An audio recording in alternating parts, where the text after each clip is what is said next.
Good evening. Tonight we speak to the world with the gravest of pleas. We must warn you, the truth about the Thailand-Cambodian conflict is not what you have been told.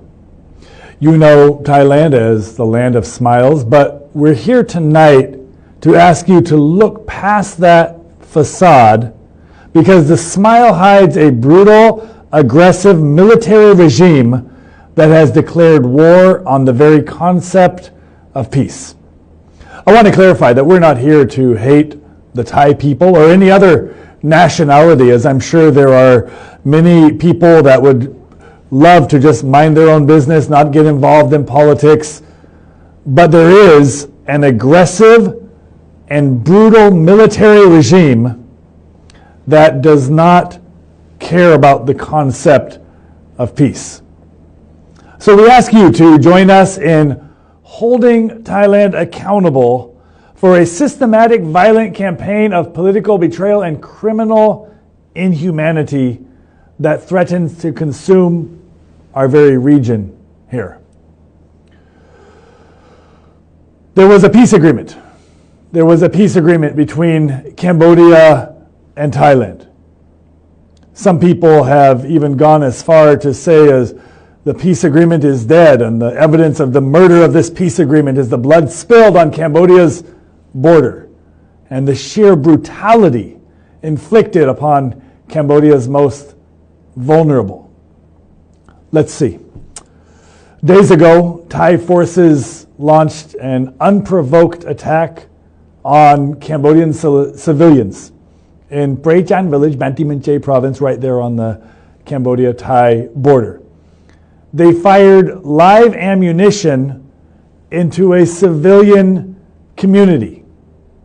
The unprovoked attack, many of the victims are here in Phnom Penh as we speak at Calumet Hospital, at the government hospital, also resulted in one innocent Cambodian civilian being murdered, 3 others seriously wounded. The wound is fresh and the cost is also the immediate evacuation of hundreds of families, thousands of people running from the gunfire, from their homes.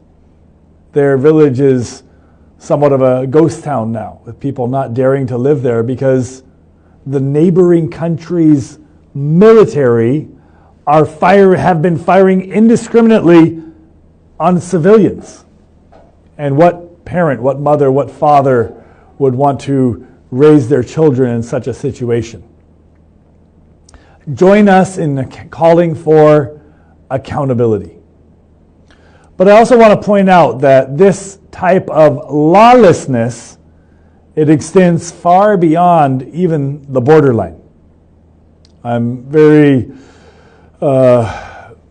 troubled to bring you news tonight that we can confirm that the Cambodian Ministry of Interior has launched an urgent investigation into the horrific case of a young Cambodian migrant worker who was attacked, gang raped, and severely beaten by a group of Thai soldiers while in Thailand. There were several Cambodian migrant workers. They had been working in Thailand. They were traveling back to Cambodia. They wanted to come home. They wanted to get out of this racist situation in Thailand. On their way back, they were stopped. And the men were separated into one group, and the young adult woman that was one of the migrant workers was brought to another group, was attacked, gang raped, and severely beaten by a group of Thai soldiers, while the young men were also very violently beaten, with many of them losing consciousness and having severe wounds because of these beatings. What is this all about? This is the latest example in a vicious pattern where, listen carefully, the Thai military and the police act with impunity, subjecting Cambodian migrant workers to extortion, beatings, and severe human rights abuses. The sheer depravity, of course, is unconscionable. Thailand's military is simultaneously murdering civilians on the border and allowing its soldiers to commit sexual violence and beatings against unarmed workers. This has nothing to do with a dispute. It is systematic criminality that the world must not ignore. So we appeal to you, wherever you are in the world, to look past the smiles and see the systematic corruption of law. Thailand has broken every treaty and rejected every principle that all of us, we hold sacred. Thailand has unilaterally ordered the suspension of the Kuala Lumpur Peace Accord, citing a landmine incident as a cynical pretext. They tore up the U.S.-backed agreement the moment that it demanded accountability. The betrayal immediately halted the release of our 18 captured soldiers. Something like Cho Hun Sein has spoken with profound concern, warning that he believes that Thailand has no intention of ever returning these 18 hostages. These men are being used as political prisoners in violation of the Geneva Conventions. It's very concerning. The well-being of these 18 soldiers is very concerning. Are they still alive? What type of condition are they in? Logic would say that there's a high chance that Thailand continues to delay the return of these soldiers because these 18 soldiers have a story to tell. They might even have physical wounding stories, mental wounding stories to be told upon returning to Cambodia, and this would obviously put Thailand in a bad light. Why have they not been returned? They're of course being used as political bargaining chips, but maybe there's even more to this story. It's very concerning. I want to point out that the chaos in Thailand is fueled by internal rot. It's fueled by a collapsing political system rooted in pride and racism. You ever remember that saying where they say, what do they say? Pride goes before a fall. It seems like politics in Thailand are collapsing by the day, by the moment. Maybe it is that saying that says pride goes before a fall, because it seems like their political system is now rooted in this pride as well as racism. Thailand has long stood on a pedestal of perceived superiority. We're more civilized. How could we be wrong? How could we make mistakes? We're more modern. We're more developed. This perceived superiority. But their systematic failure, the military dominance, the rejection of the International Court of Justice, the abuse of diplomatic agreements, proves that their self-proclaimed sophistication is a sham. Their pride and inherent racism toward Cambodian people is what drives this lawlessness.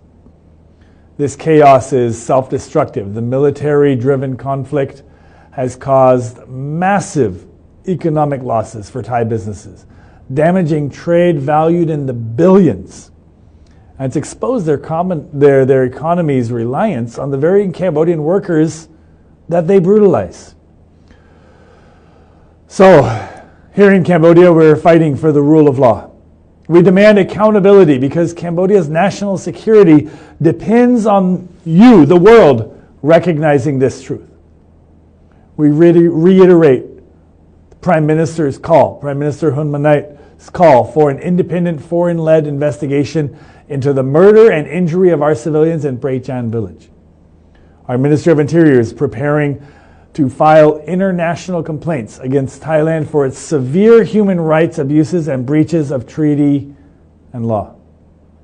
We appeal directly to the international community, wherever you are. Compel Thailand to submit an impartial international probe into the murder of our civilian.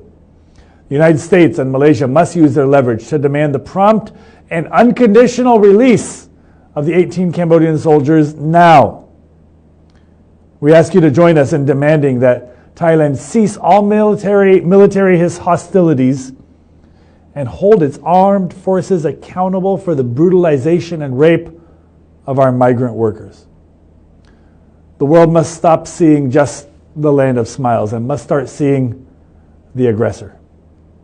We need you to demand that Thailand honor the law.